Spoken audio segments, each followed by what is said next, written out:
And welcome to another exciting episode of the KLIQ Nation's Comic Book Chronicles.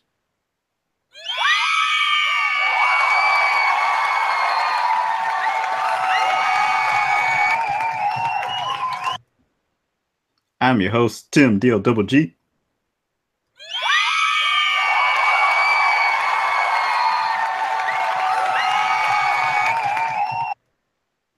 With me tonight is the man behind the sound effects, at Agent_70 on Twitter. What's up, everybody?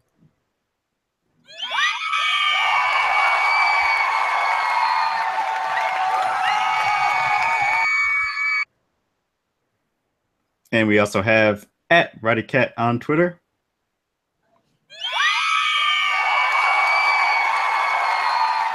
Hi there.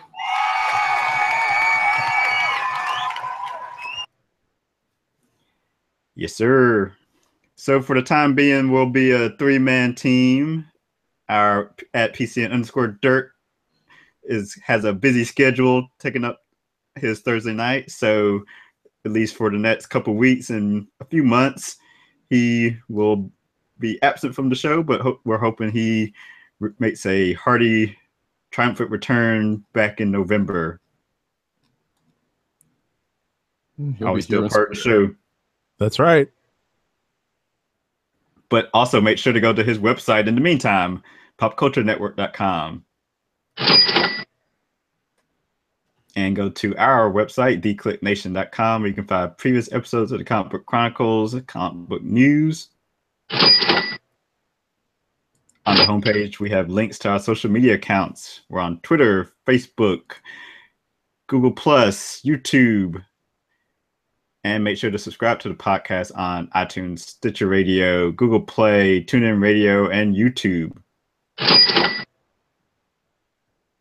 Speaking of podcasts, we're a part of the Cold Slither Podcast Network. Go to cspn.us. Do it today. And make sure to buy Comic Book Chronicles merchandise by going to shop.cspn.us. Remember, we record live every Thursday night, 9 p.m. Eastern Time. And if you're ever talking comic books on social media, use the hashtags Comic Book Chronicles and CBChron to join the conversation. So this week marks the finale of Marvel's summer blockbuster event, Secret Empire. Finally.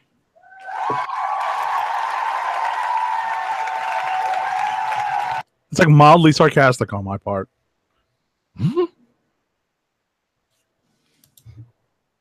As I work to get the cover going here. Right. But in the meantime, yes, Secret Empire has ended. Hydra Cap is Wait, hold defeated. on. Let me ring the spoiler bell. Let me ring the spoiler bell. Well, although it's not exactly a spoiler because we already know what's happening post-generation. So I'll ring the bell for anyone who doesn't want to know exactly how it all goes down in Secret Empire number 10. 5, 4, 3, 2, 1. All right. Spoilerific to come. On the cover there, you see Hydra Cap in his Hydra armored powered suit, powered by the parts of the cosmic cube that he has accumulated. Yeah, like 9/10 of the cosmic cube. And he uses it to rewrite history by wiping out the collection of heroes that tried to oppose him, and to also change significant events in the Marvel Universe, like the formation of the Avengers, the Fantastic Four, Charles Xavier, Professor X, and Magneto becoming mutant martyrs as they're executed. And Hydra coordinating the experimentation of a spider that goes on to bite Peter Parker. Sure. And there's a couple of callbacks in this issue art-wise, and I'll mention just the ones related to what Tim Dog 98 was just talking about. There's a couple of callbacks to the Hickman Shield series in this. if you notice, there's a couple of characters and whatnot from the that Shield series that at least the first volume finished, but the second one has not yet. But there's a couple of nice little callbacks to that sprinkled in this issue, and you see them on the same page, on the next page after the rewriting of history that Tim was just mentioning. Really, I did not know that. Yes. So if you flip to that page right after that, the blue line art where a lot of the history is rewritten, the next page has Leonardo da Vinci in chains. Okay, I did see that. Right, and the character that's wearing that helmet, doesn't that helmet looks familiar for anyone who read the Hickman Shield series, sitting on the Lincoln Memorial. So that's definitely a callback. And I think Nick Spencer, the writer, has made it known he's a fan of Jonathan Hickman, and I guess didn't they co-write some books together? I think so. Secret Warriors, no? I could be wrong. Not Secret Warriors. Crap, what was that series called? It was the Avengers spin-off. Avengers World, was it? Avengers World? Yeah. That sounds right, actually. There you go. Yeah. So. All right. So kind of building on what I was talking about in terms of seeing some familiar characters and some familiar scenes being played out in this, there are a couple of callbacks art-wise in this. They actually pluck a panel from Ron Lim's work in the original Infinity Gauntlet and drop it on one of the early pages of the book that involves Sam Wilson, Captain America, approaching Hydra Cap. And I thought that was a nice little credit that they put in there. It's like, oh, they did have some Ron Lim art in here because he's listed in the credits, and it's precisely for that panel that they dropped in. That I did notice. And yes, Tim, you're right. It was Avengers World. Boom. There you go. It was only, what, 4 years ago now?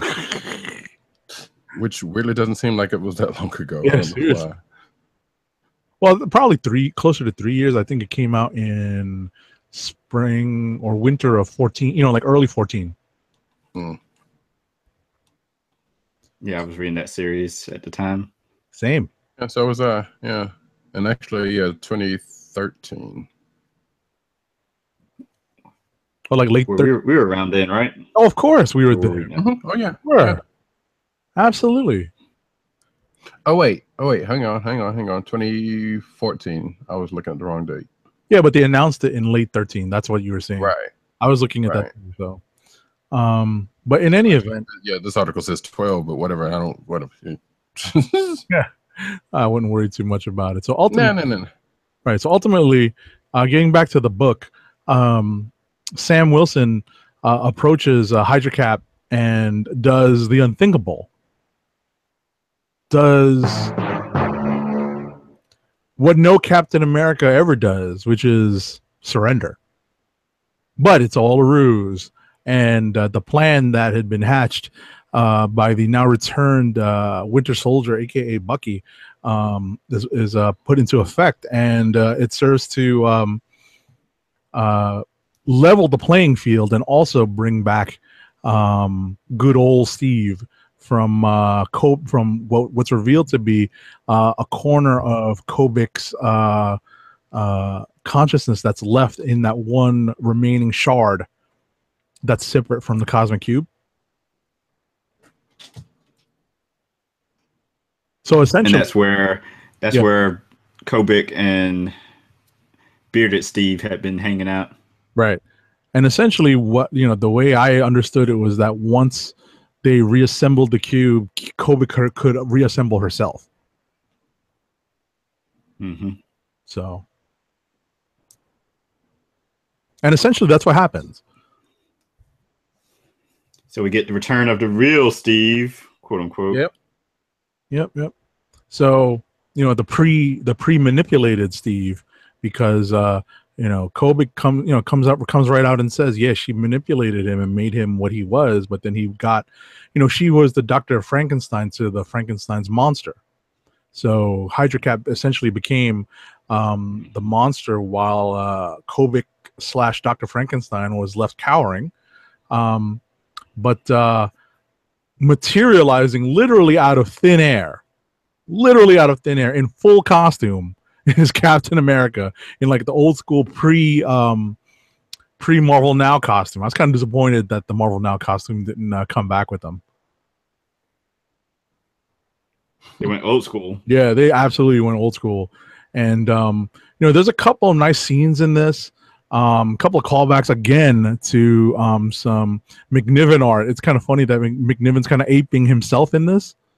He apes Adi Granov, Iron Man, like kind of the classic, like the stuff that they did in the movies, but he also specifically apes his own art from Civil War in this. Thief. Yeah, exactly. Is it thieving if you're stealing your own work, right? But and you know what? The reason why I noted what I did in our show notes, link tweeted out by our own Roddy Cat.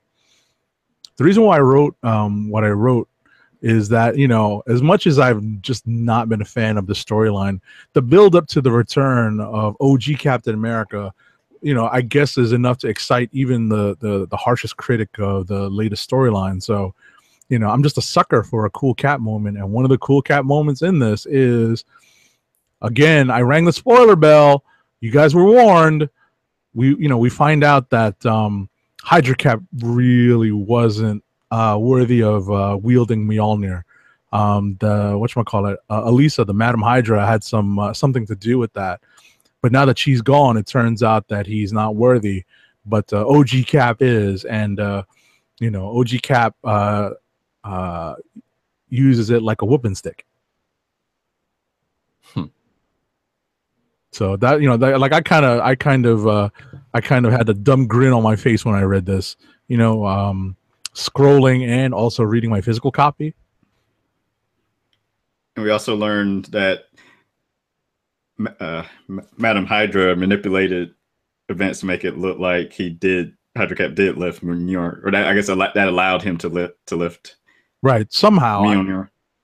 I mean, at the end of the day, again, I'm not 100% sure. I think there's some articles online about what actually happened, but it seems odd that someone that's not like Odin level powerful can manipulate the enchantment like that. I had a feeling that maybe it was just an illusion, but at the same time, it's kind of weird that they're able to cast Jane Foster Thor into banishment, without that kind of power. So it's kind of it's hard to say what exactly happened there. What do you think it was, Tim? I was saying, and also made it look easy. Yeah. But yeah, I mean, David's art. Some of the early pages to me, some of the characters looked really wooden. As it with most of his art, like the pages that only have like are splash pages or has 2 or 3 captions minimal are really the ones that shine because he gets to like show off his great attention to detail and making characters appear larger than life. Right. I agree. I'm also not the biggest fan of McNiven's art. I'm really not. I guess I'm sort of in the minority. I go back and forth on it. It's like they constantly tap him for these event books, and I'm like, okay. Yeah. And I mean, they obviously knew they wanted him to begin. He bookended the event by doing the first issue and the last issue. Right. All right. So, question. Shoot. Is there a finality to Hydra Cap, or is he still around in some form? I had forgotten about him. I just figured when Cap beat him, he was gone. But apparently, I think he might still be around. He might be. We don't actually see. Right. We don't actually see anything. That's what Tim was saying. I think that'll be addressed in the epilogue issue. There is like an Omega or an epilogue issue after this. Oh yeah, I think out in like 2 weeks. Yeah, so we'll find out what happens. But yeah, it's actually not clear. I figured it sounded like it would be something they would bring him back. It was like, I'm not Cap anymore. I'm this character, Onslaught or something. I don't know. Yeah, no, I definitely see what you mean, and it would probably make it easier for the world to forgive Steve Rogers if they actually had like the evil Steve Rogers in prison or something, Mm-hmm. Like, yeah, that was him. He did it. That was all him, So it was the Red Skull all the time. Exactly. It'd be funny if the Red Skull takes over that body, Mm-hmm. Because he's done in the past. He cloned the Cap body and made it for himself. So it wouldn't be crazy. Oh, I see Matt Wang tweeting at us. Yeah, he has been.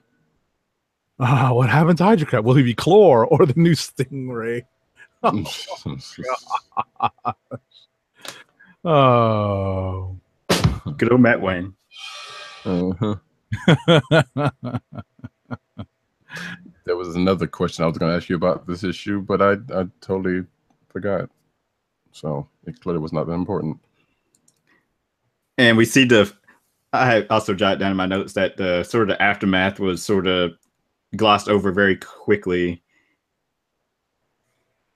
Like Las Vegas, we're assuming is still destroyed and all the people in this town are dead. Yeah, I think what's implied in that, again, I rang the spoiler bell, so you guys are all forewarned. There's a couple of things that are assumed to now be as permanent gets in comics. And I think everything that's in that panel that shows the wreckage of Las Vegas still remaining is what the current situation is now, which is that Las Vegas is still trashed. And one Natasha Alianova Romanov and one Rick Jones are still dead. Yep. That's what's assumed. So, and I guess it helps that the country got to watch good Cap beat up evil Cap, so they know that. I guess they can distinguish. Hey, the one that did all these bad things was that Hydra fellow, right? And the guy that remains is the real deal Holyfield, so to speak.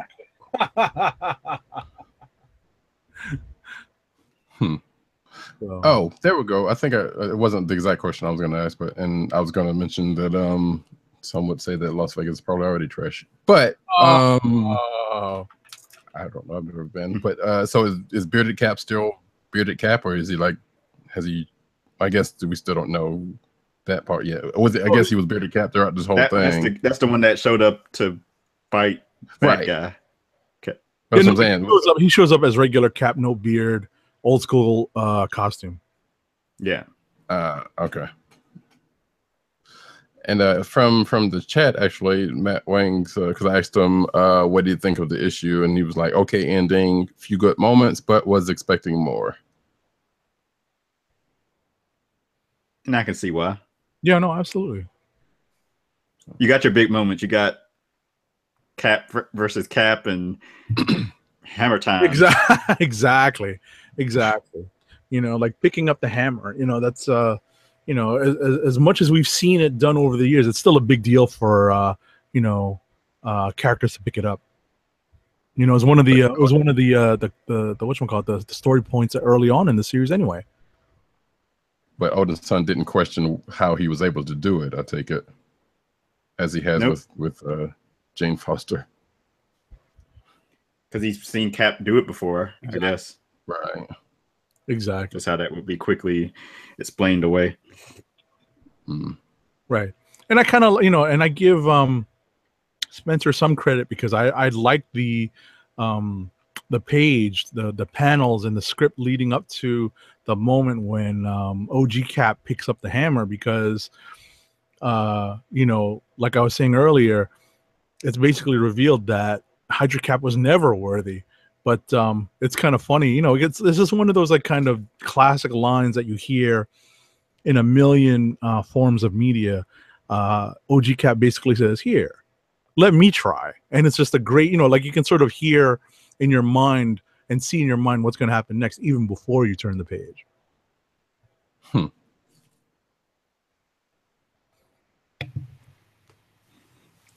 And then Kobik feels bad about everything she's done, so the heroes that just happen to be around, she sends them on a journey of discovery for some strange reason. For some reason, exactly. Like quickly explain the generation one-shots that majority have already happened. Right. And what's funny about that is, so it was a gift, a journey of discovery, and this little kid who is all of 10 or less, emotionally knows, I'm going to send you on a journey of discovery. Was she high? How would she know to send him on that anyway? Yeah, exactly. Is that what they needed? I think you've already explained it away by saying they had to explain the generations issues some kind of way. Exactly. It just makes me laugh. That whole thing's like, I'm going to send you purposefully on this journey of discovery, without weed or psychedelic drugs. Come on. Peyote. Exactly. I'm like, come on. Hey, cosmic powered individual. There you go. Yeah. Hey, speaking of, I guess by that, Kobik is still around in some fashion also, or did after she sent these folks on this generation mission, like, is she still around, or did she cease to be? Or I think it's assumed she's still around. She doesn't appear on the last pages, but I think it's assumed she's still there. So they didn't clean that up. Interesting. Okay. All right. Well, also notice that the cap on the cover, the cap on the cover laying on the ground looks like Chris Evans.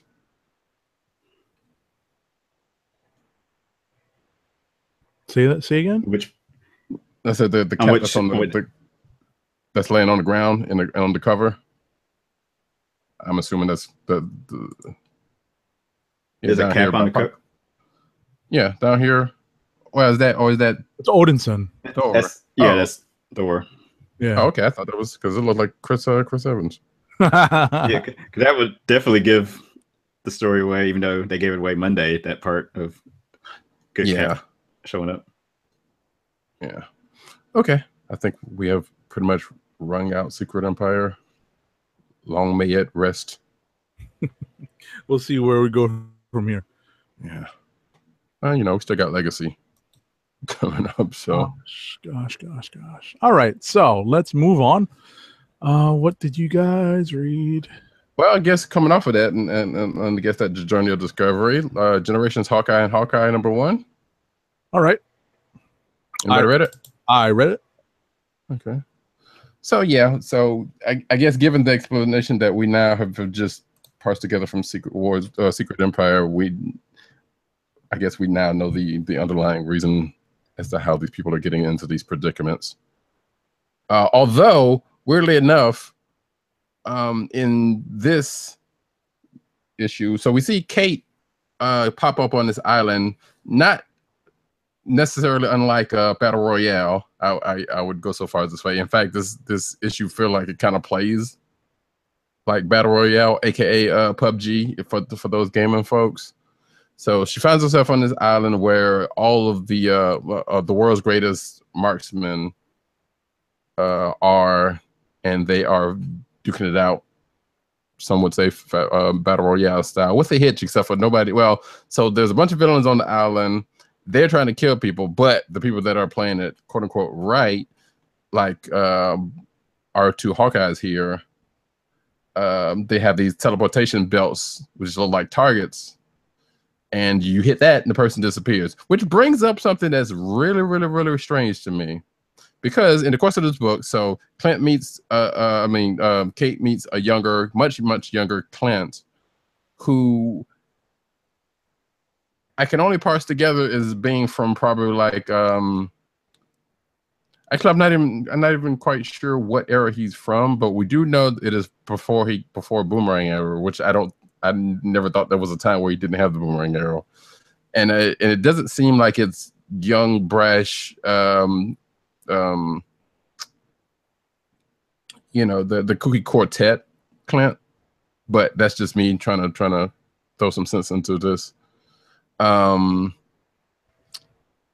anyway, they meet and they have a little quote-unquote standoff, but this Clint seems to be able to trust her, and Kate, not wanting to disrupt the time stream, knowing she's in the past, you know, gives herself a new nickname that is slightly off of that, and says, you know, she's on a secret mission from Black Widow and blah blah blah, this and that. So they end up working together, and they get rid of some folks off the island because, you know, Hawkeye doesn't want to kill anybody, so she tries to get rid of them the way through the teleportation belts.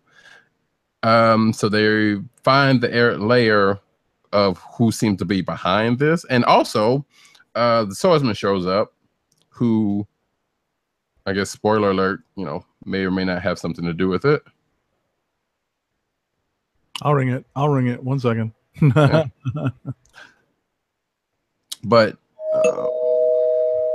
also there is this person that shows up named Eden, who is seemingly in control of the technology that is causing, or it seems to be the one who made all of this happen, basically, because they seem to have the technology to make the teleportation belts and, you know, watch over the island from whatever this command center was. And apparently this person was Swordsman's protege, so it was said. But which almost led me to believe, it's like, wait a minute, so is this person the one that is behind, you know, all of the Generations books? But like I said, we kind of find out that may not be the case, and she ends up leaving. Now, the strange thing, as I was alluding to earlier, was, you know, after pretty much it's all said and done, she gives Clint this remote, say, here, whenever you're ready to go, hit this button, and, you know, and you can go back home again. So, which leads me to think, I'm like, wait a minute, if they had the buttons on their belt, why would they need the remote? And again, this is probably me like thinking a little bit putting too much thought into this here comic book. But, you know, I thought that was rather strange. Otherwise, above and all that, I thought it was an enjoyable issue. There was a couple of good, you know, amusing events that happened, such as Kate giving Clint the boomerang arrow, and he's like, that seems stupid. Go ahead. No, I was gonna say what's I guess different about this character than I guess some of the other young female heroes that are out there, and I guess what she has in common with some of the ones that I just can't follow on a regular basis is that there's times when, you know, whoever is giving the character voice just makes that voice a little bit too annoying. So, you know, I appreciated the heartfelt. Wait, you mean like Nadia annoying to you? Yeah, or? Yeah. It's funny is that, like, I can hear Spider-Gwen, and I'll get to that, because what's funny is that there's a different voice behind some of the characters in Spider-Gwen this month, and I liked it. Like, it actually like, I just kind of enjoyed reading it. It was kind of like a cool little bit of dialogue between the characters, whereas here, until the kind of like the heartfelt, like, you know, it's actually a monologue once you realize what's happening to Hawkeye in towards the end of the issue. You know, once, you know, that heartfelt part is good, but, you know, up until that point, you know, there's definitely elements of, oh man, she's getting annoying. I guess I don't know. It's exactly, you know, if we're you know, it's you know, it's different strokes for different folks, right? Sure. You know, I was going to say something. Oh, here we go. And I guess as kind of what Agent 7 was kind of saying, also that whole heartfelt monologue near the end of the book is kind of an underlying theme of most from what I'm seeing from the Generations books that I've read, is the quote unquote, you know, is this journey of discovery / You know, kind of delving into the whole mentor-mentee. Yeah, like that is pretty much the whole thing of these generation books. If you are the ones who are curious and didn't know and was curious about what these generation books were about, right? That's pretty much seeming to be what it is. Right. I mean, these and the legacy books, obviously. I mean, we actually touched on this in previous shows. Now that Marvel actually legitimately has legacy characters, you know, which they lacked for such a long time. They're diving headfirst into, you know, exploring the relationships between the mentors and the mentees, you know, the legacy character and the OG character. So this is just another example of that, and we're going to get more of it with the remaining generations and the legacy books. Right, and I would say that there's been at very least one or two times where this has happened, and not without it being a generations book to a great deal. Right, because it's one thing to deal with the mentor-mentee relationship in the present day, but going and dealing with previous versions that are not familiar with each other and seeing the mentor in a different light and in a different time, you know, I guess that's where the enlightenment and the additional gift of the vanishing comes. Right. So, all right. So it looks like that's pretty much the jab. And also the only thing I was going to bring up is that the part where Kate gives Clint the boomerang arrow, which is also a callback to when he gave her the arrow back in Fraction's run of Hawkeye. Was kind of funny because I was like, well, wait a minute. So does that mean that she is the one who introduced him to him before he introduced it to her? Okay. Yeah, it's like, okay, let me just get rid of that. So that's funny. All right, so it looks like Tim just has one other book to talk about. So let's, Roddy, you and I kind of maybe not rapid fire it, but just kind of work through our review books. Sure. I mean, it'll pretty much kind of be that anyway, but yeah, we could do that. All right. So what else did you read to see if there's anything we had in common? That Mace Windu book and Black Panther. No, I read. Oh, okay. Yeah, I see. You read both of the Black Panther books this week. Right. All right. So do you want to do, you want to revisit the Clone Wars? Sure. I don't have the problem with it as a lot of people do, although I do see the problems with it, especially the second movie of the prequels. Right. So therefore, Star Wars. Unfortunately, that's the movie that this book really touches upon, and the after kind of. Yeah. But luckily, it wasn't the stupid part. Like it, But and the book we're talking about before we go any further is Star Wars: Jedi of the Republic, Mace Windu #1. So yes, as the name implies, this book has to do with one Master Mace Windu before his literal falling out of the window by the Emperor, which was yeah. So, like I was saying earlier, the splash page of this book actually does touch upon the events that ended the second episode of the prequels. So, coming out of the events of that movie, the Jedi Council is moving to deal with some of the I guess the issues that are coming up with becoming more military like, as opposed to the monk like existence that they had enjoyed up to that point. Mm-hmm. Because they are tasked with leading the armies of the Republic.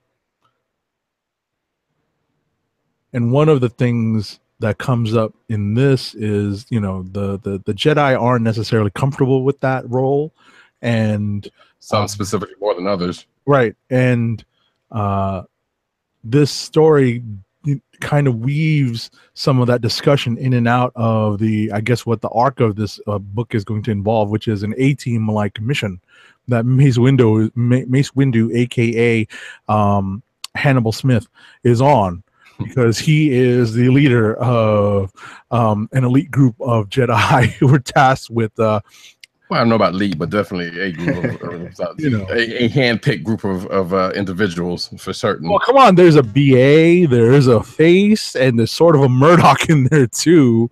So, well, I guess, yeah. Yeah, I guess so. Yeah, exactly. So, in that being said, this also introduces a couple of new characters into the Star Wars mythos. That being two younger Jedi of the, I guess you could say the Murdoch, and although less crazy, and I guess that other character would be Face in this case, right? So, and apparently one of them is a big fan of Mace Windu's to almost Miss Marvel fanboy type degree. Mm-hmm. So, which I find is funny, and also the name of that character, which is probably going to come up again if you follow my Instagram, is called Risa Manos or something like that. Risa and Mano, I kind of Mano, and I kind of want to call her Risa M Baby for a reason to which like probably one person out there will know. Hold on, there is a sound effect for this, and I'm going to play it. Because okay, yeah, whatever, but justified. But yeah, so the crux of this is the team getting put together. Mace Windu's having some doubts and talking to one Kai Mundi, both Prohayan and also Master Yoda before going on this mission. But then we jump into, the makeup of the team, and then we get into the mission itself, to which apparently there are stealth robes involved, because the whole plot is the Separatists are basically taking over planets little by little, trying to encroach. And this is the Jedi starting to this is the Jedi wanting to put the kibosh on that. So this team is tasked with finding out what they're trying to do and putting the brakes on it. So we find them going to this planet and starting their mission. And we also find out that there is the big bad, quote unquote, is a mercenary droid that we see at the end of this issue, which I almost thought for about 2 seconds was General Grievous, until the reveal. But knowing there was no coughing or anything, that was not the case in this. Wait, when was Grievous introduced in that second movie? I think. I don't know. I'm trying not to remember. I'm trying not to remember. So there's one thing I wanted to bring up. Now that you kind of summarized the book, the droid troopers. I did not know they had this much personality. Have they displayed I know, right? Personality at any other point in any other medium? Yes. Okay. I mean, well, yes. Short answer is yes. Not to disagree, maybe? Because there is. Yeah, not to disagree, because yes, there is that more. I think I know the exact panel you're talking about, because one of the battle droids says something like, "Well, that seems strange." Well, there's a lot of times. No, there's a lot of times, because one of the panels is like, how many times must I tell you not to call me? And like when did these battle droids ever say that was the big. I think that was the big bad droid, wasn't it? I thought, or no, you're right. It was another battle droid. You're right. And because they were taking the information to the big bad. Yes. So yes, they have, and actually, it's been in the movies where they have displayed that kind of emotion, quote unquote. So yeah, one of them in the movies and the show. Yeah, I was gonna say one of them does a Hank McCoy impression. And says, "Oh my stars!" I was like, "And garbage." Yeah, I know, right? And one of them says, "Short circuit," like Sweet Christmas type of deal. So it's kind of funny that. These battle droids were given so much personality in this book. So it's not uncharacteristic of them to have that, because like I said, especially during the prequels and the Clone Wars, they have shown to have some comedic responses. Okay. Yeah. All right. So what's next on our list? Well, since we're on the Star Wars kick, I will go ahead and do Star Wars 35. All right. And real quickly, the gist is Mon Mothma asks Han to take Gracchus the Hutt to the Outer Rim to keep him safe, because he's been in and out of custody, and they're trying to get because Gracchus seems to have this store of weapons and money that the resistance could use. So Han is tasked to take him, or at least as we are first led to believe, to take him to a secure location now that the base, the jail near the sun has been compromised and is no longer in service, and the Empire is looking for him. They decided to take him somewhere safe. But what really is going on is they're actually not trying to take him to a certain place, even though they're getting the information of where he is storing said money and ammunition and stuff, because they know good and well that he's not going to, easily give them the information. So apparently this is a plan made by Han and one of the generals, and during the course of the issue, a couple of things happen. Some Imperials come by, which seems to be a part of the plan. They board the Falcon, and a series of events happen. Gracchus ends up thinking he takes over, but no, Han and the general had this planned out all along, and they get the information they want, and all is well. Now, my question about this issue is, how the hell did they get Gracchus on the Falcon? Because as we have seen through the cinematic visions, the plankway to the Falcon is not that wide, and huts are pretty big. So I think about this stuff. I know not everybody does. You were thinking of his girth rather than the fact that he's slithering around, because they did have him on a platform or something. So I did. Well, yeah, and they had it in his legs and whatnot. And he wasn't slithering because they gave him legs, and the hut said. Didn't they put him on a platform? Huh? They had him on a platform, I think. I remember flipping through it. No. Well, he has legs. Oh, okay. They give like spider legs or something, which they have shown huts in the past, in previous past, to have legs, or it's articulate legs, I should say. Some sort of motor. Yeah. So they get around when they want to, basically. Specifically like Gracchus, because I think some of the other ones like just kind of lay there or whatever. And yeah, as we have seen in the movies, apparently they gave Jabba some movement in her legs or whatever, which just sounds crazy. But nevertheless, like I said, that was pretty much the forefront of my mind through part of that, because I'm like, well, wait, that seems impossible. But whatever. It was a pretty good issue. Like, this is pretty much, I guess this arc is basically a bunch of one shots, because as we've seen the last few, there was a Luke and Leia one, there was Sana and Lando in the last one, and the next one is a purely R2-D2 focused issue, which I'm not sure how many more of those issues that they're going to do, but they've been interesting before. I guess they get into a different full arc or something. So, all righty, it's good. All righty. So, how about we move to the Ta-Nehisi Coates corner of the Marvel U?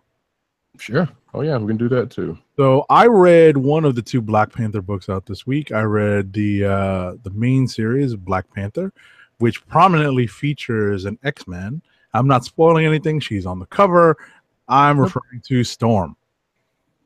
And basically, yes. Right. And basically, this is kind of a love letter to the period of time in Marvel Comics history when Aurora and T'Challa were married and were king and queen of Wakanda, and it kind of gives that nostalgic nod to some of the Wakandans themselves within the issue. Mm-hmm. It allows some of the people on the ground in Wakanda to remember what it was like to actually have a full monarchy in place at the head of Wakanda, and not just that, but Storm's other role, as in the past being worshipped as a goddess, and right. The Wakandans have had some sort of fealty to her in that respects. Right, even before she was their queen. Right.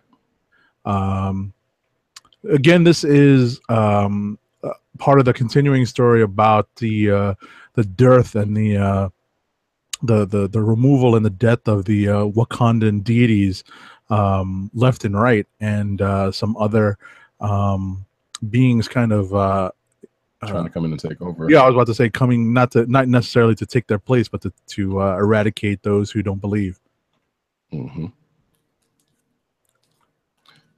So yeah, this was a good book. I mean, this was a good issue. Like there was some stuff. If you're not really up on what's been going on in the last few issues, there probably will be some things that will be lost to you.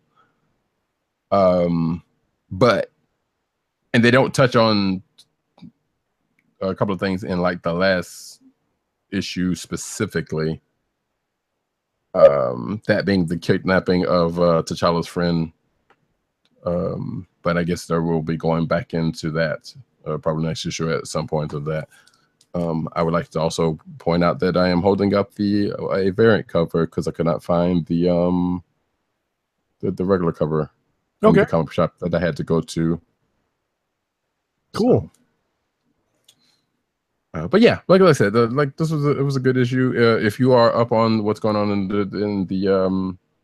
in the panels of this book, I think you will appreciate it. And also, if you are one of the ones like myself who shipped to T'Challa and Aurora's relationship, this doesn't really delve that far into it, but it kind of touches on it. So, and I think you would appreciate that. Alrighty, what's next? Well, keeping to the Black Panther corner of the world. Sadly, the Black Panther and the Crew #6, which happens to be the last issue of this book.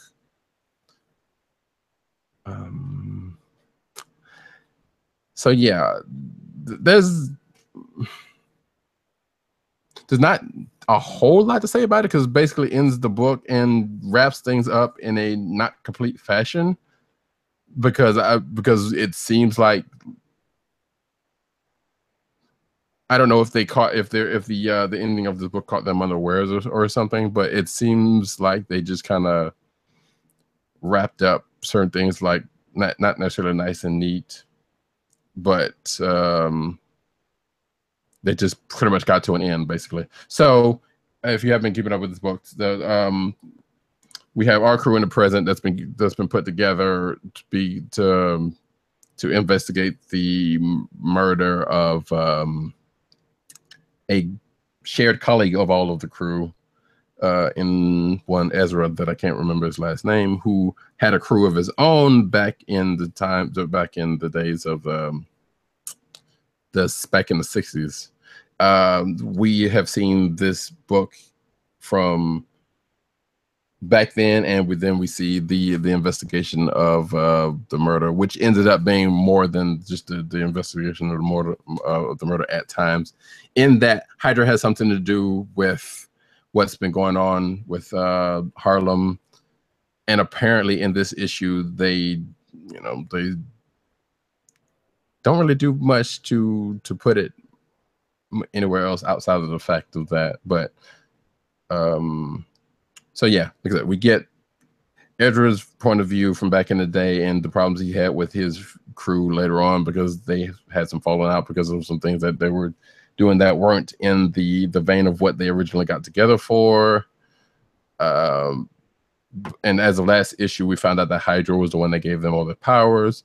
Cut into the present, we come to find out, like I said previously, that Hydra is doing something with Harlem. We weren't entirely sure what it was, with the exception of the fact that they've been causing emotions to run high, as if to cause some kind of war to go on. And the Maricops has been there putting a curfew on Harlem, which adds to the tension quite easily. And in this issue, we come to find out that Zenzi, one of the villains from the Black Panther comic, actually is the one that is causing people's emotions to run high. Although they don't say that specifically, we see a panel of her pop in and pop out, So and I guess if you, like I said, are up under Black Panther, you would kind of know, well, that's who this is, and so clearly she's the one that's been doing this. But also there is still some Hydra leaning behind it. But all of that just goes to say that, okay, well, here's what's happened. Here's, we see this person has something to do with it. The other person who was the one that was behind Ezra's death in the present was a family member, and we get some sort of reasoning from them as to why they do it, and they get taken care of, or at least they take care of themselves with one fail hearty nosedive off of a roof and a Hail Hydra. And then we just get a nice, neat, well, you know what? There's still work to be done, and we're still the crew, and we are the streets, and the book ends. Just all nice and neat. Like I said, there was some stuff in this issue that probably, if it had another issue or two, could have been fleshed out. But again, being that this book was not long for this world for whatever stupid reasons Marvel ginned up for it, is the case. So, and there's that. I had my own reasons for dropping it. Which was? It wasn't all that entertaining. Like you said earlier. Exactly. Different strokes. Yeah. I definitely understood why it wasn't able to capture an audience. It's unfortunate that way. Sometimes a book kind of needs to get its footing before it can really run. So yeah, I think if they've given it some time, it could have. But there are books that just need to kind of. I was going to say I still think they give some books way too much of a leash. You know what I mean? And a book like this maybe didn't get enough of one. Exactly, I agree. And there's some books that get too much of a leash and they just go nowhere and they end up getting canceled anyway. So, you get the same result. It just takes longer. Or they still happen to come out, and regardless of what sales are. I don't know if there's that many books out there like that now. Because there's one or two that I can probably think of, but that's just my personal. Which books? Probably Deadpool, but that's just me. Like I said, think Deadpool doesn't sell? I didn't say it doesn't sell. I just think this. Oh, that's something. Yeah, I was about to say that's. I was about to say you got to put 2 and 2 together. That's the thing. You got to put those both of those aspects together, because think about it. There's so many Deadpool spin-off books. But the problem is they are putting too much behind. Like, it's the Batman problem. There are too many books with this one character, and they're not putting enough behind other books. Of course. That serve other markets, or that serve other tastes, I should say. No, that's absolutely right. What it is they're looking for that lightning in the bottle that Division was, and what they're hoping is Mr. Miracle. Right. So anyway, it looks like you're down to one book now, so let me run off some rapid fire, and Tim will be able to get the one other book that he got in this week. So we are officially in rapid fire. All right. So I'll lead off rapid fire with Spider-Gwen number 23. This is kind of a nice little interlude issue, because where we last left Spider-Gwen and the Earth 65 Wolverine, they were in Madripoor with Harry Osborn. So this issue is an interlude that details what's happening in New York with the Mary Janes. There is a great opening sequence that's definitely breaking fourth wall with the Earth 65's Watcher, whose name is not Uatu but Utao. And it took me a second to figure out that they had changed the spelling of the name to make it a different Watcher altogether.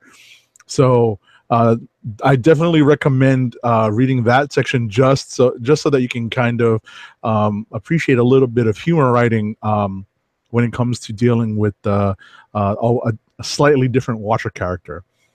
I also wanted to note that this is co-written by Hannah Blumenreich with Jason Latour, the regular Spider-Gwen writer, and the difference in tone and art shows, because Hannah Blumenreich does the majority of the art in this issue, with Jordan Gibson, while Robbie Rodriguez does the opening sequence involving the Earth 65 Watcher. Essentially, the book, the main part of the story revolves around the band called the Mary Janes, made up of Mary Jane Watson, Betty Brant, and Glory Grant. Yeah. No, I was about to say, I remember that her last name was Grant. So you have the three remaining members of the Mary Janes, basically trying to figure out what to do when Spider-Gwen is basically MIA, and it's just a lot of stuff. A lot of stuff happens while they're trying to set up a gig that features just the three of them, and there's just a lot of great little bits of dialogue, bits of character development, and all in all, for an issue that doesn't feature the main character at all, it was an enjoyable read. So, and I felt like the co-writing team really found excellent voices that were not annoying. It's kind of hard to make these supporting characters shine, but they're given the space in this issue, and they definitely do shine. Infamous Iron Man number 11 is Doctor Strange visits Doctor Doom in jail story, and we're treated to quote unquote friendly interaction between the two. And what's revealed in this issue is, I presume, the big bad behind everything that's been happening. I believe this series is going to end soon, so I think they're looking to wind up the story. So if you're looking to catch up on what's been happening, I suggest you maybe go back a few issues before issue number 11 to get a feel of where we are, and then you can read this issue and see where we're headed. One of the surprising books this week that I found entertaining was Thanos number 10. So I really have not kept up with this book, and I just sort of read it on a whim this week.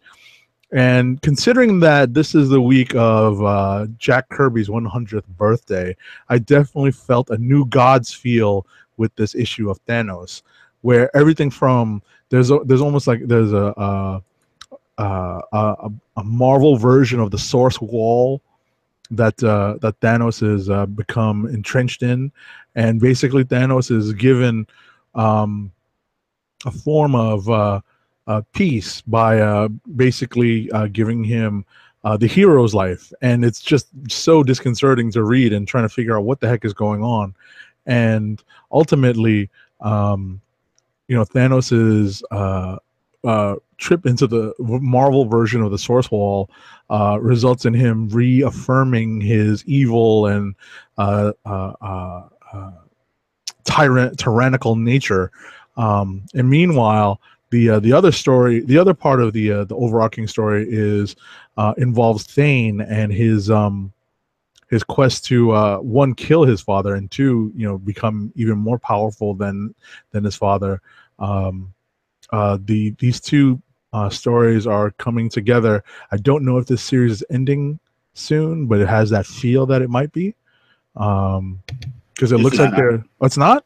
Because it does feel like it's reaching a climax, so maybe it's just the climax of the story arc. Former guest of the good show, Donnie Cates, is taking over as the writer. Nice. So that's what this is. They're leading up to going back to DC. Gotcha. They're leading up to the climax in the story. I think we're probably so used to books that seem like they're coming to an end because they are. Right. And they get to that, and they're starting to have that feel. I think that's probably why. Right. Why it seems like that. Like we don't know if it's the end of the arc or the end of the book. Right. So, and finally for me, Tim, I don't know if you want to jump in or just let me finish with Uncanny Avengers number 26. I will just summarize this issue because the gist of the issue is, yes, we forgive you, Wanda, for the umpteenth time. That's the gist of it. Sounds good to me, but I haven't read it yet, but I will at some point. All right, you've got your one book. Oh yeah, I was trying to get the cover for Uncanny Avengers up, but No, it's all right. No worries. When I have a rapid review like that, there's no point in putting up the cover. Jean Grey #6 was my second and last book of the week. Jean visits Doctor Strange to perform an exorcism. She's being haunted not by the Phoenix, but by her adult counterpart. It kind of makes it look like, or maybe her Phoenix controlled.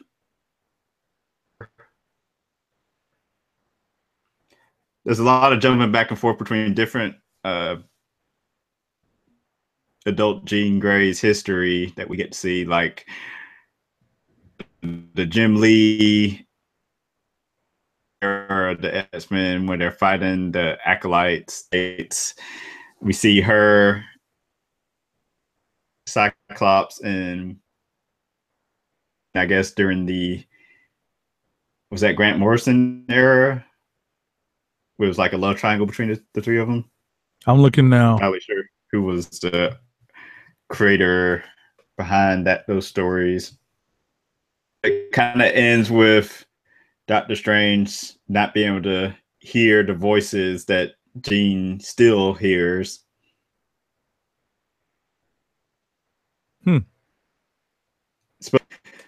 I know some people online were talking about this being like a Phoenix revealed in this issue, but you're kind of going in and out there, Tim. I was saying I saw people online talking about the history of the Phoenix revealed. That must have went over my head. This issue.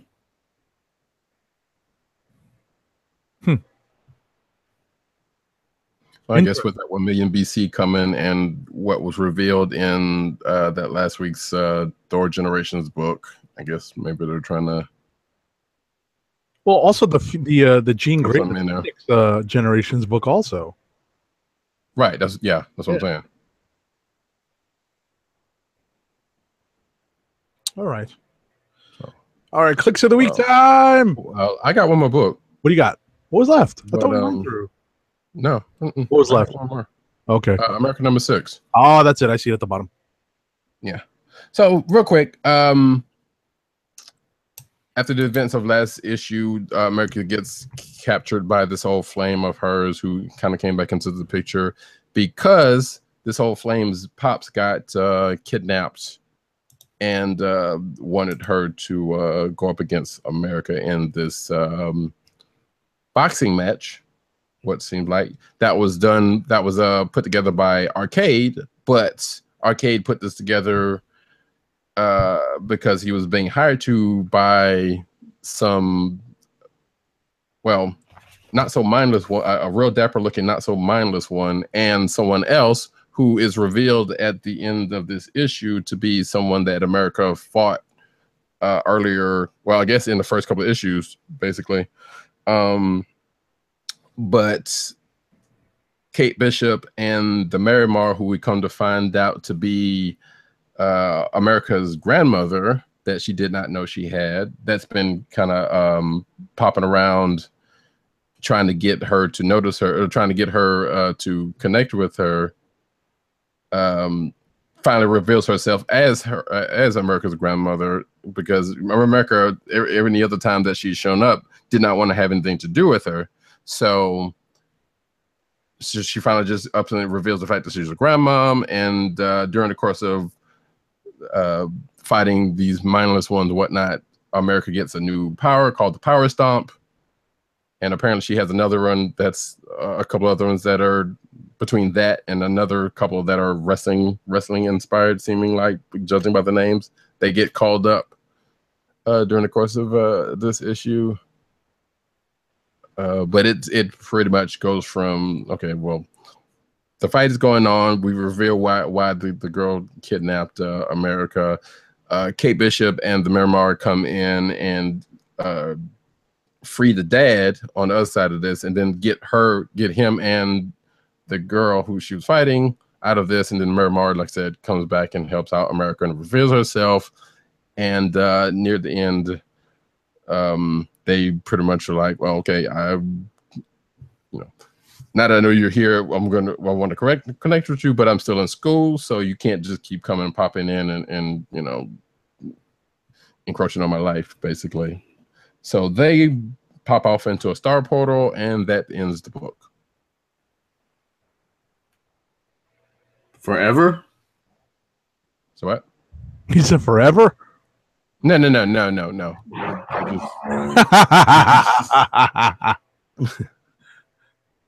Yeah, I mean the way things work nowadays, that like heck, this could have been the end of it. But nope, the book is still going.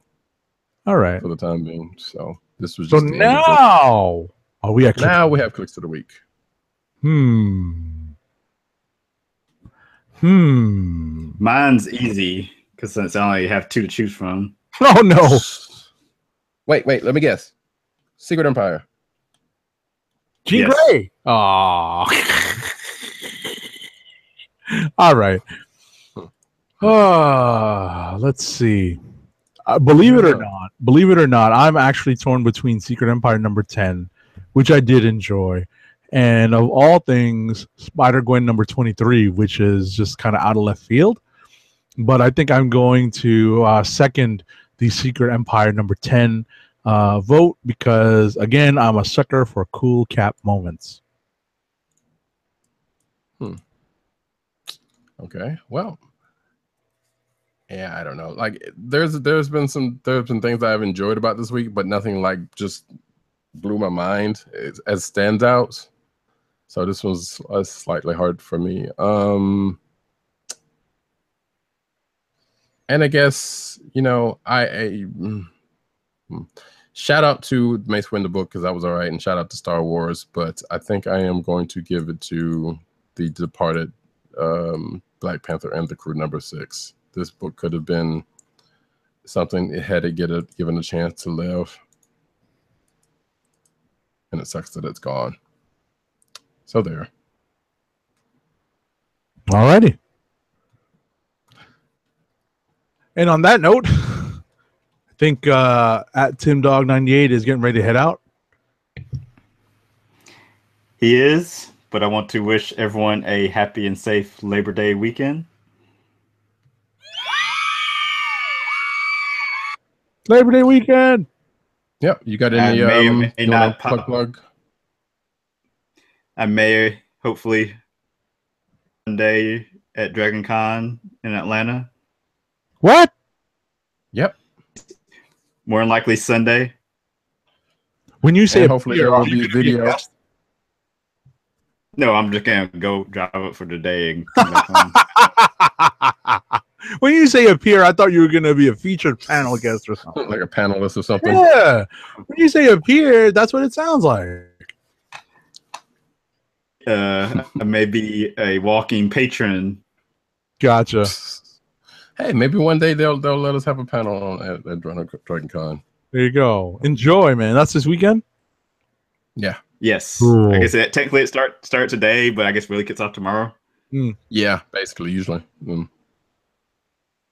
Yeah, it's scary because I was gonna say it's almost September. It's almost September. I'm starting to see people get their New York Comic Con badges. That's crazy.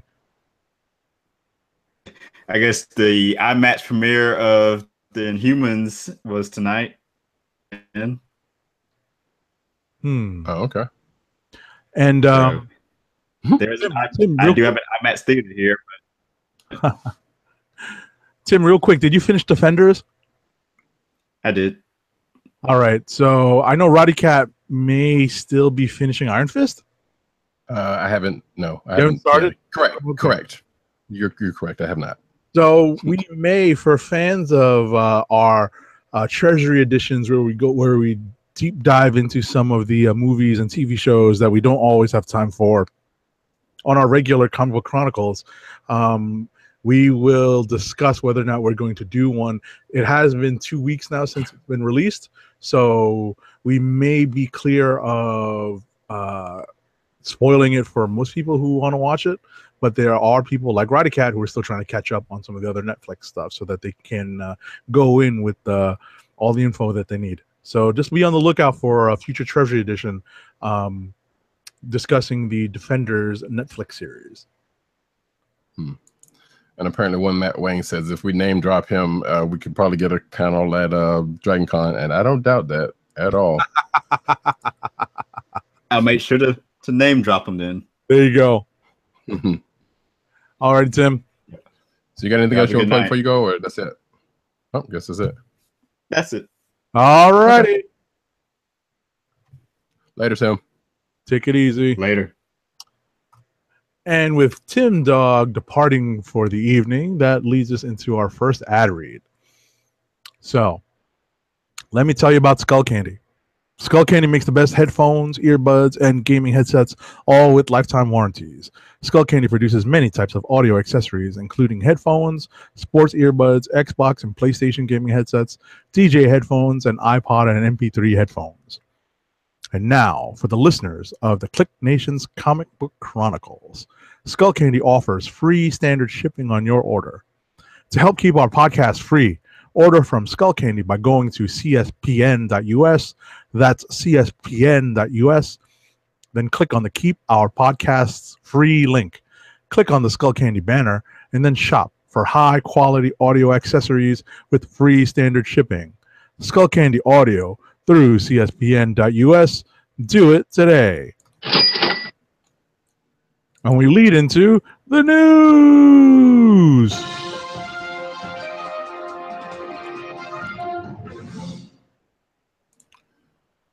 Yes. And with that, and I need to get better about, well, Roddy needs to get better. Hello, folks. I am Dark Trent, and I will be taking over the news section for Roddy Cat for the moment. How you doing? How you doing, everybody? You look like Roddy Cat, except with glasses. You know, I get that. I get that a lot. I don't know what I've only met him recently. Everybody says that. I don't see the resemblance. I don't get it. I just don't get it. But I will be your news person for the time, and apparently Roddy supplied a whole bunch of news that I'm basically stalling to put the links out to because he didn't do it. Lazy freaker. You know. Us small-time reporters just don't have time. You know, we're busy people. We gotta, you know. Wait a second.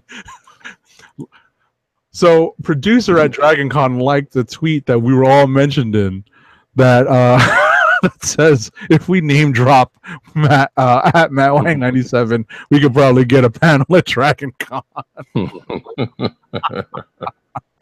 Well, I mean, there's always that, they're DragonCon, as they're basically watching that net word. So that's possibly why, but at the same time, it's probably Matt. Yeah, it's too funny. It is too funny. That's crazy. So if we do end up getting a panel on DragonCon, you know why. Anyway, we're moving on. These guys, I should say, because I'm just a small-time reporter.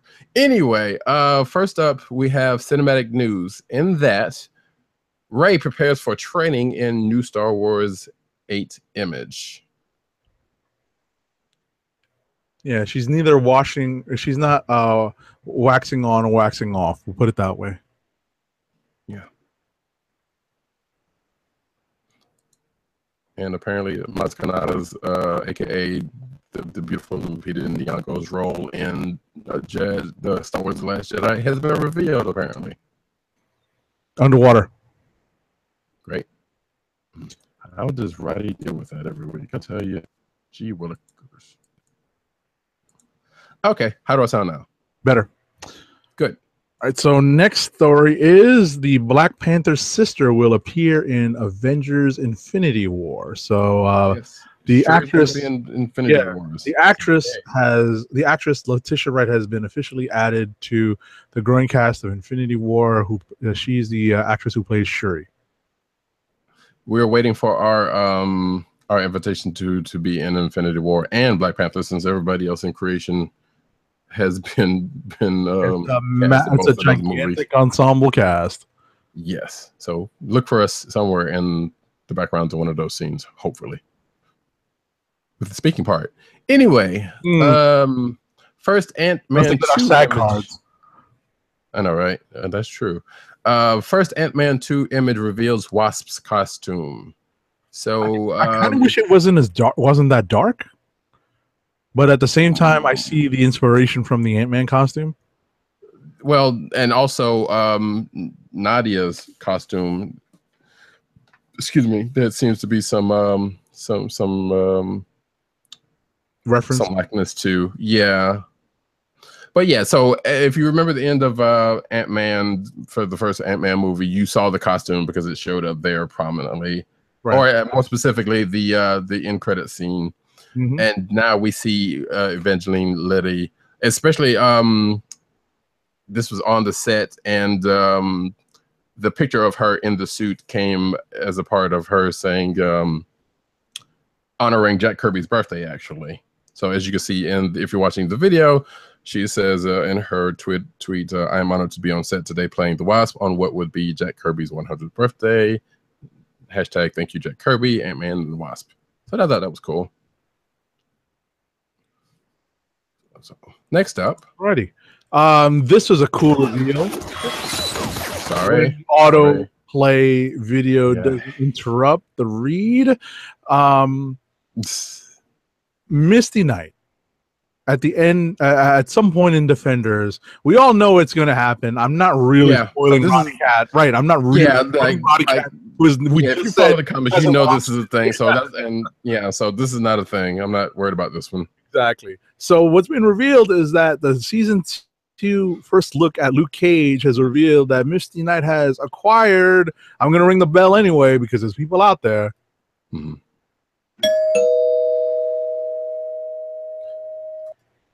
She's acquired a bionic arm, and it looks and it is not the what would be the Stark issued one. This looks like it's a proto. This is looks an early model.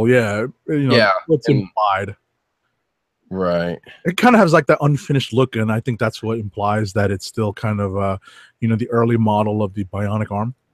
It's not the final fully weaponized version that we've all come to know.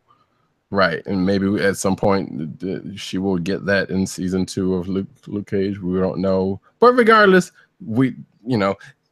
as tragic as it is, for a person to lose an arm, but it is a comic book story that exactly it's part of the story that we know that happens and get a badass bionic one. So it's part this is what fans have been kind of waiting for, which sounds like it's kind of bad to say, but at the same time, no. It's like, nope, this is the Misty Knight, and she gets her arm, or an arm, I should say.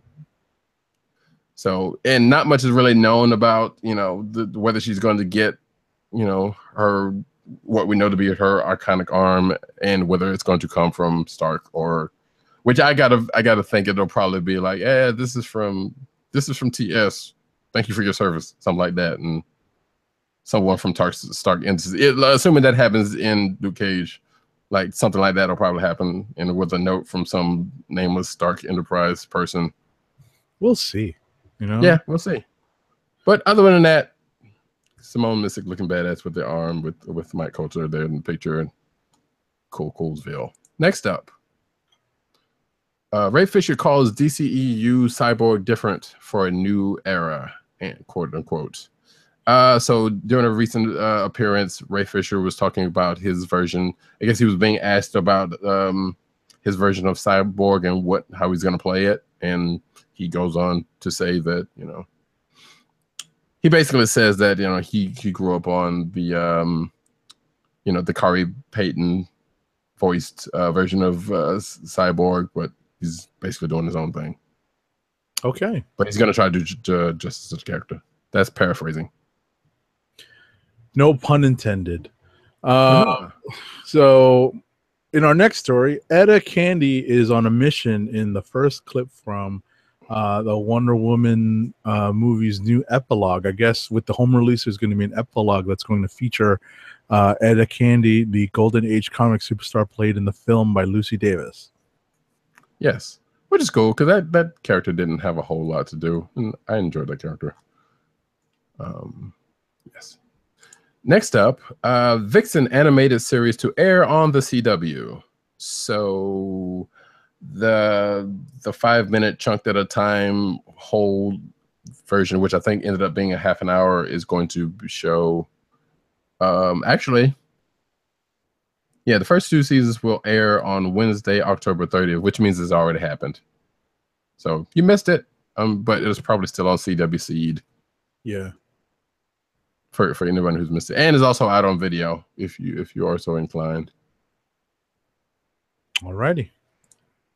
So in our next Hi, this is story, Guillermo del Toro, and you're watching story, that's Guillermo del Toro referencing the Hellboy reboot that I'm going to talk about now. So Ed Skrein, the actor who had been cast as what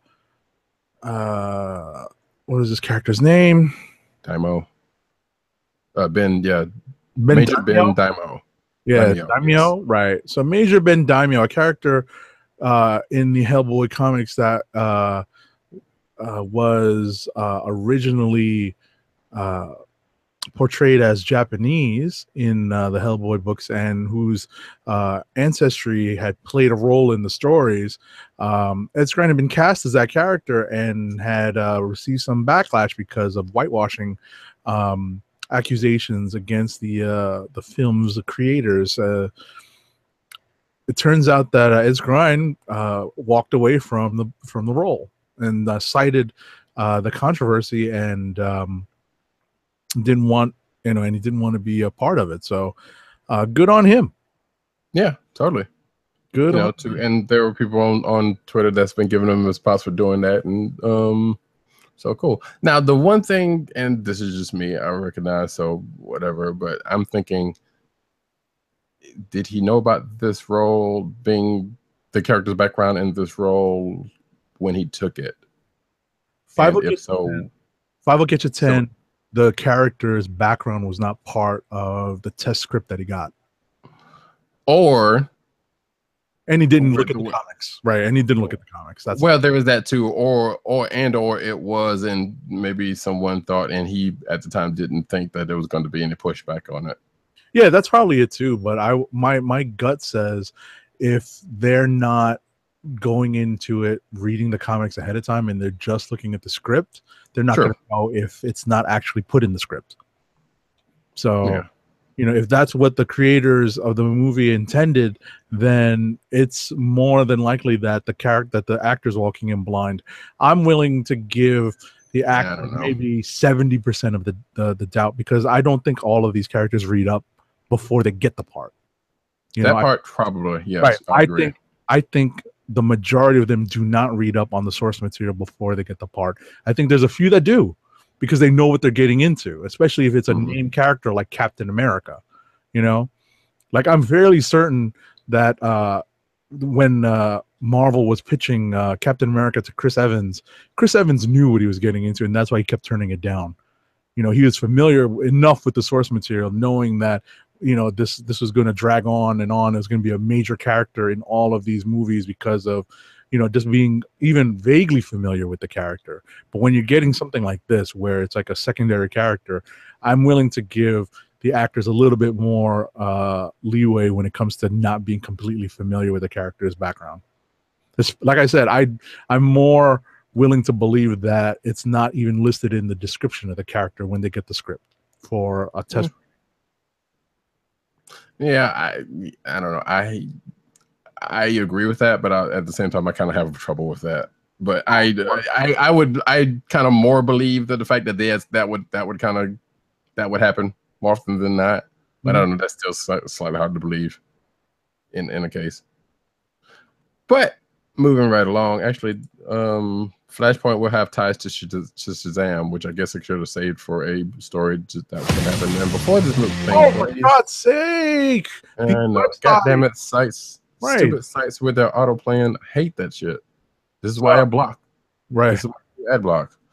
Anyway, next up, Professor Marston and the Wonder Woman gets character posters and new release date. And the release date is a limited release of October 13th in theaters. The news came courtesy of Angela Robinson, who is directing the biopic. Now, if you don't know, William Moulton Marston is the creator of Wonder Woman, and this book will be is a biopic based off of, I have no idea what book it is off of, but nevertheless, it will follow Dr. Marston and his polyamorous relationship with his wife Elizabeth and mistress, lover, I don't know why it's called a mistress, but whatever, Olive Byrne, and that who helped inspire him to create the character of Wonder Woman. So if you're a fan of Wonder Woman and are curious about that, go look through your local listings in the next month or so to see if that's being played near you. All right. I don't know why my voice just went up that high, but yeah.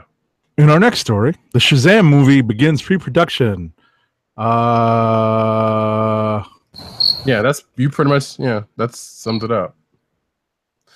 So yeah, I keep wanting to call him the Andy Samberg, but David Samberg tweeted out or on Instagram what looks to be I guess this is his ritual on movies. His soda consumption. Yeah, whatever. But like the sound effects said, crickets. Mm-hmm. We don't know what Shazam's going to be at this point. Next up, Marvel's The Punisher reveals episode titles in Morse code. Really? Yes. So this afternoon, that's actually kind of cool. Yes. So actually, just a couple of days ago, but yeah, the official Twitter account for the show delivered one title in international Morse code every 5 minutes, leaving it up to fans to translate. Presumably, these titles were treated out of order. Here's a chronological list, and so this article has a list of what the titles are. And if you're watching the video, you will see the list. Wow. Which again, I like that was cool. Like, I mean, that's just thinking a little bit out of the box, you know. Someone thought that's actually not something that would be, you know, so obvious to the social media person, you know, promoting the title. Yes and no, because I think I've noticed specifically when Luke Cage happened, there was a similar announcement because Cheo Coker put out the titles as Gangstar titles, which the titles of you know, the titles of the episodes were. No, that I remember. Taking it, yeah. So there have been. When I say thinking out of the box, I think it's the actual medium that they use. You know, the actual form of communication, because it is military. It is military, but you would still think that. You know, that's just, you know, the second you think, well, how are we going to introduce the titles? You know, we don't necessarily have a soundtrack with song titles, so how will we do this? And I guess, you know, by process of, you know, not even elimination, but keep it within something that would be not too far from the character, from what the, you know, or what the you know. Right, but still, it's, you know, it still seems like, you know, once you hear it's like that makes sense. 1 and 2, that was a grand idea that someone just sort of made their way to, and you know, it makes all the sense in the world. Yeah, so I like when and like this is something that is not unheard of if you think about it from the gamer perspective. Like over the years, there have been some stuff that I heard, like they'll put somebody will put something out or a video or something, and the fans will translate and be like, well, this is what might be happening, and it ends up maybe being the case. So this is probably one of the few times in this case that does happen, which is great, like you said. So I thought it was good. I didn't see it because I don't think I'm following that account. But it was cool that they did this, and as you can see, some of the names are, you know, yeah, this is totally the Punisher. That works. By some of the naming of these episodes, and that is coming later this year if you weren't aware. So, whoops! Oh shit! I didn't mean to do that. Oh darn! I should say. Let's see. Last but not least, in this cinematic corner, we have Titans TV series cast its Dick Grayson in the form of Brenton Thwaites of Pirates of the Caribbean. I was about to say I almost did the crickets, but then I did read that this guy actually was in like a mainstream movie. It's still crickets for me because I didn't see that movie, and I saw. Because I literally, in my mind, I was like, "Who?" And then I think I saw something on like a social media feed that said, his most recent credit was, his most famous credit is Pirates of the Caribbean. So someone knows about this guy. Yeah, totally. So yeah, really. So yes, so we have our Nightwing as in addition to the other two that have been previously cast. Will we see any Nightwing? Yeah, you would think. I would think so. They got to make it darker. They got to. Yeah, yeah. And this was probably from. I don't know where the heck this is from. It doesn't matter. So I don't know. Yeah. So yeah, you're right. They do have to do that. And will we get any Nightwing butt shots for the fans of that thing, like Gail Simone and whatnot? Who knows? I had no idea that was a thing. Yeah, that was totally a thing. I was like, all right, sure. Hey, but you know what? Let it roll. Next up, we have the comic book corner of the news section, and we have Gabriel Rodriguez. I always screw that name up. Apologize. Unsheaths his Arthurian sci-fi comic Sword of Ages. So apparently that is in a book that is coming November 22nd, and Sci-Fi had a first look from IDW. The synopsis of the book is a mystic origin story you never expected to see. This winter, the sword will be drawn for the first time ever, courtesy of writer-artist, Lock and Key co-creator Gabriel Rodriguez, in a 5-issue miniseries adventure of epic proportions. A young woman will become the first wielder of the most famous sacred weapon of all time to champion for her world's survival, inspiring a legion of heroes to join her struggle against the merciless alien force. The line between science fiction and magic might get fuzzy, but the line between heroes and villains will be drawn in blood. Okay. So here we have a picture of it, and then the rest of it is an article. So good, I guess. Some people were looking forward to this book. All right. Okay, so in Black Mask's America's Sweetheart, the strongest person in the world is a brave black girl. Is that from the book? So this is a new book. I don't know. I honestly haven't finished Black. Right. For listeners to the show, we're actually referencing something that is featured, I guess, in the article that Roddy Cat or what is your identity here? Famous Dark Trent. Dark Trent, thank you. Yes. I couldn't remember what the Trent. I wanted to call you Terrence Trent D'Arby. I remember the Trent part, which is hysterical. He has dreads and no longer viable. So I don't think So Black Mask Studios Black imagines a world in which black people and only black people begin to suddenly manifest super abilities, setting off a series of events that forces its characters and readers to reflect on the real world anti-black racism that's alive and well and in our country. Yeah. This is set in the same universe as Black. American Sweetheart is written by Kwanzaa Osayefo and illustrated by Jennifer Johnson. Yes, and it is coming soon. Yeah, I was about to say I was looking at just long. I was looking for a date. Yeah. I want to say November, but I don't know. It doesn't. I don't think it actually says in here. So, but we get some preview art. Yeah, preview art, and I'm pretty sure I probably have an email on it. Maybe from those folks, but I don't know, and I don't know why this thing is swimming like this. I'm doing nothing. Oh, because my cursor's acting up. That's why. But moving right along, so we look forward to that for those who have checked out that series, which was had some interesting things going on about it, I will say.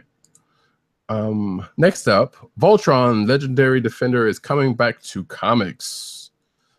So the hit Netflix series that spawned off a comic book beside it is coming back for a second run. Thanks to this article from IO9 and revealed on the Nerdist. And let's see. Doesn't say when it's coming back, but we were going to assume that since the next season is coming next month, It's probably gonna be around that time. Which that I remember reading a couple of issues of that first book, and it was all right. Like I said, it filled in the gap.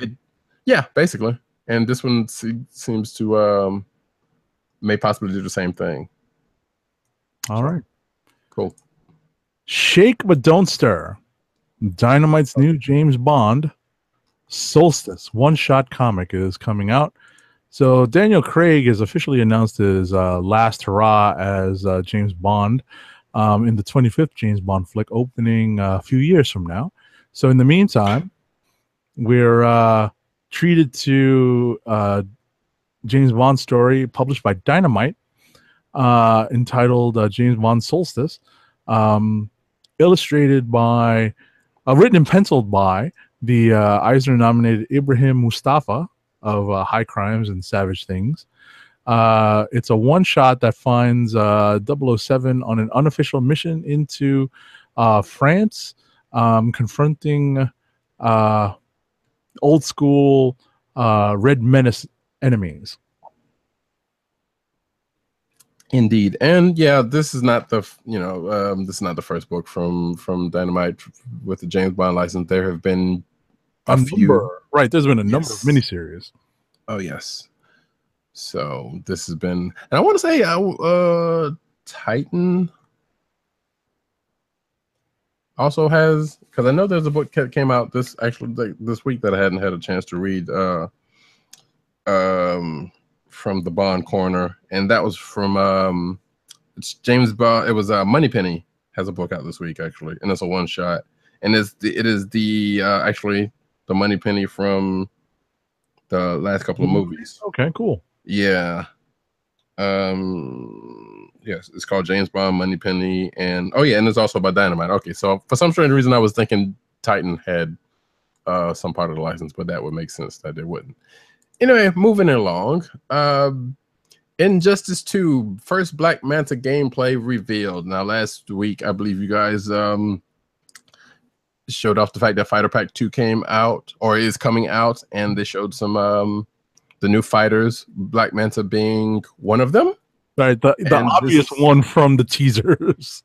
Right, exactly. And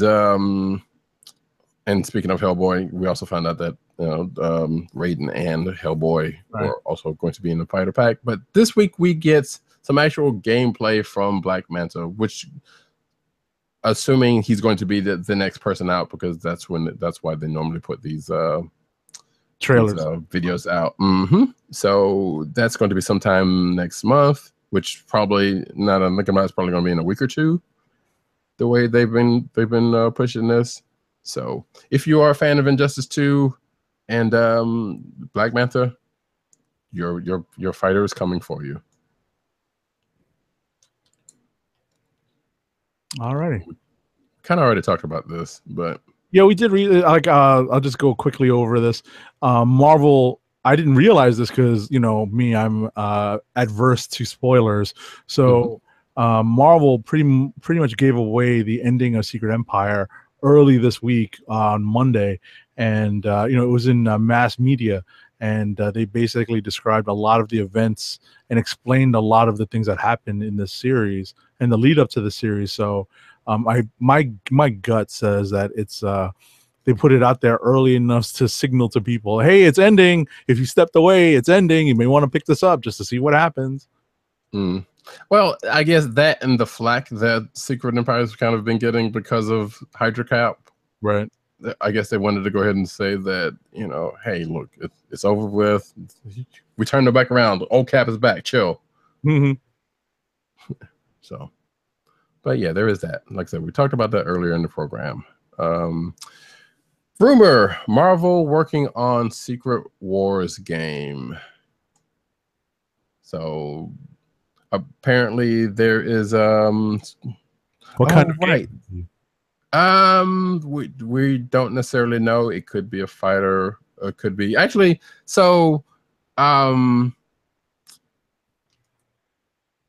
to this article, well, that's still, the Square Enix game that is still has yet to be announced is still on the thing. So we don't really know too much about it. All we know that there was a trademark at the patent office, which is why this rumor has come about. So we don't know much about it outside that there was a patent, and has something to do with Secret Wars. So we don't know. It could be a fighting game. It could be, it could be an RPG for all we know. I don't know. And it looks like this came via Game Rant through Bleeding Cool, that rumor site of some whatever. So hey, maybe we'll see something about that in the next few months as to what it might actually be. Our next news story is about a lawsuit between Hasbro and DC Comics over the use of the name Bumblebee to describe certain characters. Hasbro obviously has the Autobot Bumblebee, and DC Comics has a character that's not as well known, but is receiving some attention because she is one of the DC superhero girls branded Mattel dolls. This is the hero Bumblebee from the Titans corner of the universe. And yes, and in other news, Hasbro actually owns the Bumblebee name as a trademark.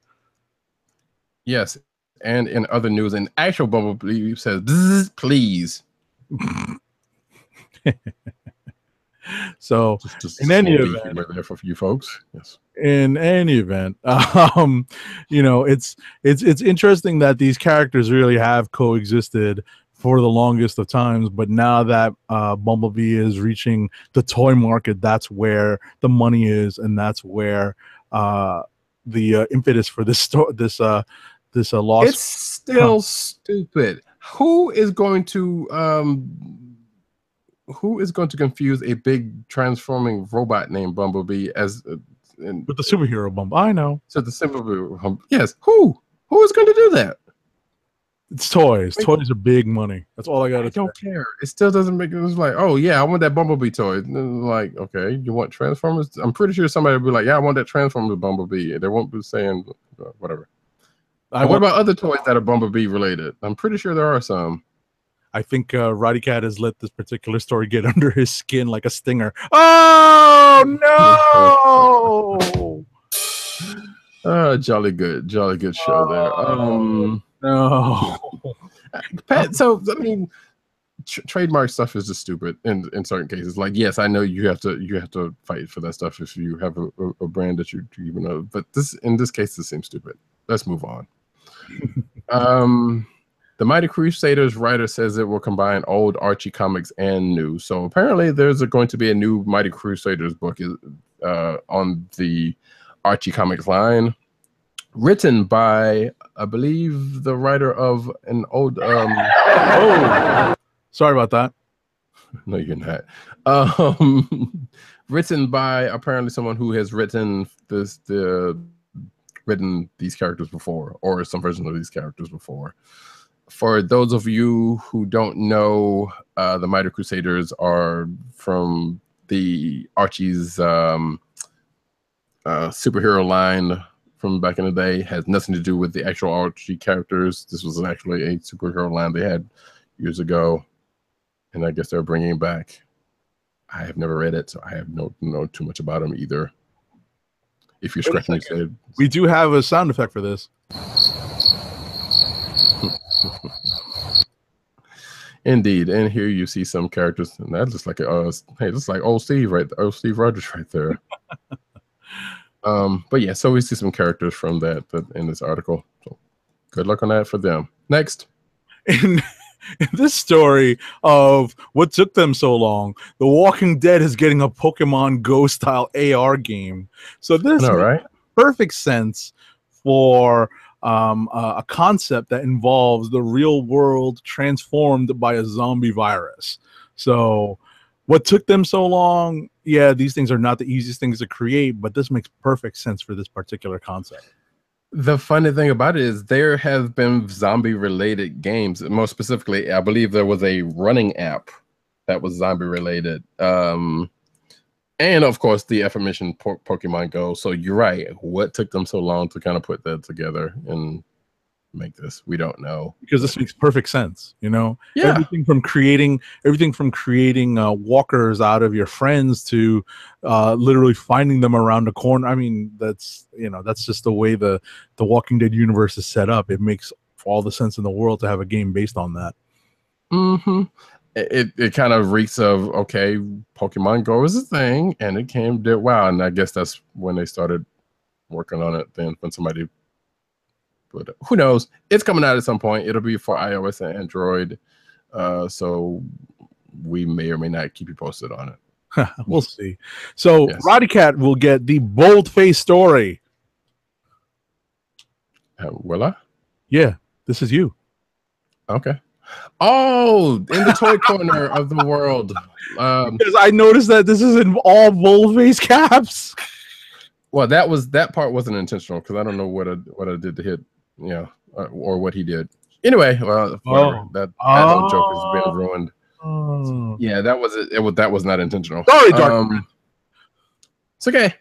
Regardless, all the cool Star Wars stuff we've seen on Fourth Friday 2. So today at midnight, in a little less than an hour, it will become Fourth Friday, which is the second annual of the Hasbro event, in which Hasbro, I guess it's Hasbro.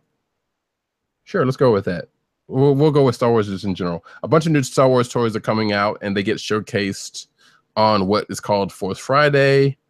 And Sci-Fi has a write-up on some of them, including, which I guess we can lump the next two stories into this, a new toy which marks a new character that's going to be in The Last Jedi, and that the character is called BB-9E, which, if that name sounds familiar, it is basically the evil version of BB-8. Which basically looks like a Darth Vader version of BB-8 that Sphero is putting out.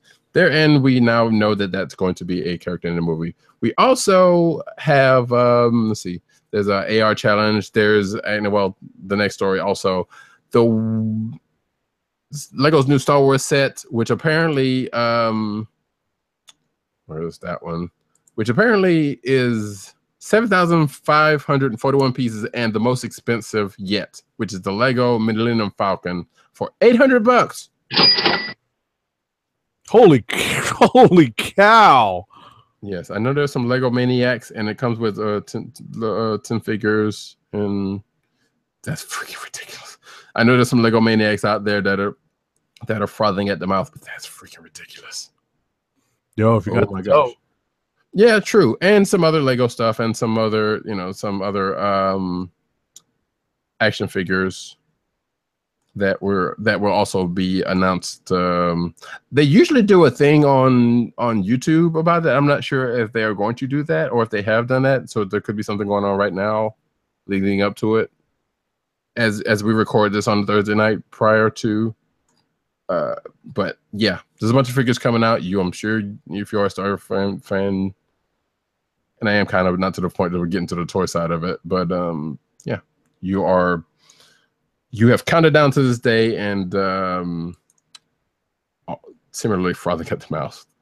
And I guess with that ends, because like I said, oh wait, there's actually, along with that, there was also another article that I didn't put in there that said that one of the toys is one of Supreme Leader Snoke. So we got another good look at what that character is going to look like in this. So yeah. So if you're watching this live and you will catch the Fourth Friday stuff that is probably already going on and or coming in the next hour or so, tell us what you think. I don't know. Like, our resident toy expert is not a Star Wars fan that way. Am I correct? I wouldn't say I'm a toy expert. I think that our toy expertise is spread amongst yourself, myself, and PCN_dirt. And I think that amongst the three of us, I don't think any of us delve too deeply into the current Star Wars stuff. So yeah, not so much. Like I have some Disney Infinity stuff, but and some of these boxes I have, yeah, but we're not. It doesn't go too far. But there are plenty of people out there who love the kind of deluxe, the black series of these figures. Mm-hmm. So, yeah, and we love you for it. Yeah. So if we're near the end of the comic book news, I wanted to add one thing. This week marked the 100th birthday of Jack Kirby. We had mentioned it last week because there were some news stories about it. I did have a moment to visit the Jack Kirby 100 years feature exhibit by the Jack Kirby Museum that was put on in New York City earlier this week. It ran from Sunday the 27th through Wednesday the 30th, and I was there on Monday evening. There was a talk by Rand Hoppy at 6 p.m. that I caught that basically went through the history of Jack Kirby. I did take plenty of pictures, and I'm going to do, and I hope to finally get a couple of write-ups in on this on the website. So be on the lookout for something on theclicknation.com about my trip to the Jack Kirby 100 exhibit from this week. And with that, I would like to thank Dark Trent for coming by and doing the news. Appreciate you. We'll check you out in a few days for brunch. But with that, we are coming to the end of the show, and we have another ad read. So, our final ad read of the night is for Busted Tees. This episode of the Click Nation's Comic Book Chronicles is sponsored by Busted Tees, your home for funny, awesome, cool t-shirts that are sure to get your friends' attention. Busted Tees puts many of their popular shirt designs on sale each week. Choose from several eye-catching t-shirts inspired by pop culture. Cleverly themed t-shirts inspired by movies, video games, TV shows, comic books, and more are all on sale. To help keep our podcast free, order from Busted Tees by going to cspn.us. That's cspn.us. Then click on the Keep Our Podcast Free link. Click on the Busted Tees banner and then shop for awesome t-shirts. Busted Tees through cspn.us. Do it today. And we come to the end of this road in this show. And I would just like to say that I would really like a print of this Black Panther and the Crew #6. I meant to mention that last week. It's Cassidy, right? No, it is not. That's not Cassidy's cover? Mm-mm. Hold on. It's actually no, I gotta look at it. Hold on. Mounts. No, but Mounts is a colorist. That's definitely John. Well, no, I can't say definitely. Hold on. Oh no, you're right. You are actually right. John Cassidy and Paul Mounts. Yeah. Covered by. So yeah, there you go. So if you're going to see any prints of that, you may want to address your tweets at John Cassidy. See if he's coming to a con near you. Probably not. Well, he might. No, because there are no other. I mean, the last con near me, and there may be another one in November, but I doubt it. But the last one that I know of near me just happened this past weekend. I did not go to it, and I heard it wasn't great. Yikes. Yeah. So, but anyway, that is other news for another time. So, if you are in the Atlanta area, make sure you enjoy and you're a nerd, big enough nerd, go check out Dragon Con. I wish I was there. I would love to be. That would be great. But if not, enjoy your Labor Day weekend, folks. Hopefully, you have time to rest and whatnot. And if you are so inclined, there are victims in Houston who still need some help. So they're going to need help for a long time too. Exactly. So if you also feel so inclined on this weekend and going forward for the next little while, give to the Red Cross or find your other places where you can give of yourself and your time and efforts and energy and probably money and resources that they will sorely need. So by all means, please do that because it is totally needed. That being said, thank you all for coming by. We're going to end this show. But before we end the show, we would like to say Agent 70 Agent_70. My man, my mellow. Thank you for being here. You can find him at Agent_70 at Twitter. You can also find him at Agent_70 on Instagram, where he tweets out his toy goodness every chance he gets. Which seems to be pretty much every other day at this point. Because of how often they're putting out the freaking Marvel Legends. By the way, they did release some news today that we didn't have a chance to talk about. We may have to start like a new toy corner for like a mini toy podcast that just talks about the week's worth of toy announcements. You know what? We can make that happen, sir. Very quickly, they announced that the Build-A-Figure for the Marvel Legends, the Deadpool series that's coming out that has the Liefeld inspired Cable, the Build-A-Figure is Sasquatch. Like Sasquatch? Really? So Alpha Flight. From Alpha Great. Flight. Yes. So weird. Yeah, like I said, we shall see. I'm kind of confused by that one, but anyway. And on that note, they've been doing real pure ones because you know that Guardians of the Galaxy one was really like, who? Titus, really? Because they picked the Nova villain, right. And I still think they're really holding back on some of the bigger cosmic villains because they don't have licenses for them. They're probably FF characters. Right. True. Have they done a Thanos one? I can't remember. Yeah, he was a Build-A-Figure for Avengers. I built him. I definitely built him. You know, he's a cool figure. But anyway, let's continue wrapping up. But anyway, also talk yes. online on Instagram. The version aside, yes, that is the version aside. Also for the not here TimDog98, you can find him on TimDog98 on Twitter. You get the KLIQ Nation on Twitter, also CB Cron on Twitter, and also thekliqnation.com. Tim's writing for pretty much any and everybody nowadays, so go check him out, click on his stuff wherever you might see it, or check his Twitter because I know he tweets out when he throws up a new article. So go support that man. He's doing some good stuff. And also for the sabbatical taking PCN_dirt, still go check him out at PCN_dirt.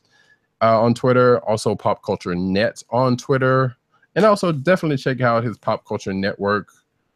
We're assuming there's still going to be some stuff by him and people that he's doing stuff with over there. And you can find me, RowdyCat, at RowdyCat on Twitter. You can also find me at News Nerds Need on Twitter. You can also find me at CBCaps on Instagram, my comic panel site, which is going to have a few more things in the next couple of hours and then maybe the next day or so on some books we've actually talked about this week. You can find the podcast wherever fine podcasts are found. You can also check us out at cspn.us where this podcast rests and other fine podcasts. Go check them out. They're doing good stuff over there. And also while you're there, support the network by going to shop.cspn.us. Go to Amazon, go get some stuff through the wares that are through the link at shop.cspn.us. Help us help you, help them, help us, help you, help them. And unless I'm forgetting anything else, that brings us to the absolute end of this show while I get this thing together. Thank you guys for coming out. I don't know, do you have anything that you wanted to play us out with or no?